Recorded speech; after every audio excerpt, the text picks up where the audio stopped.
Hello, all my Florida business owners and entrepreneurs.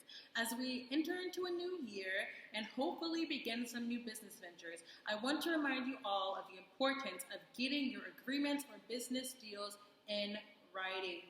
Oftentimes, I'm approached by a business owner or entrepreneur who found themselves in a bind because of a breach of contract.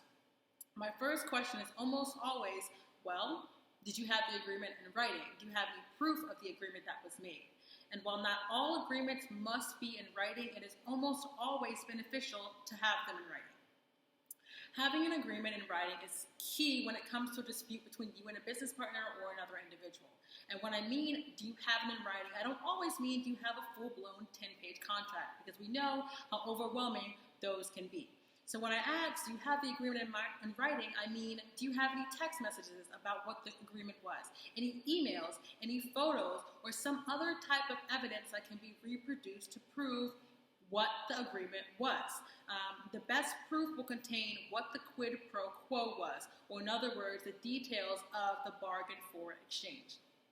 As an example, if you agree to pay someone to build a website, at a minimum, you should have proof of what the work was to be done.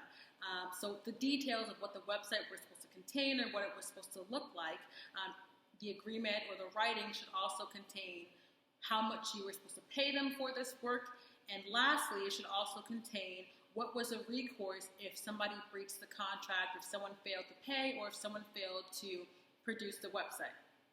As previously mentioned, while not all agreements must be in writing, there are certain agreements that must be in writing to be enforceable.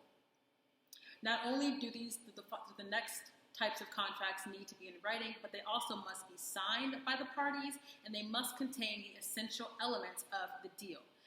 Some of the agreements that must be in writing include agreements or contracts that are made upon the consideration of marriage. An example of this is a prenuptial agreement.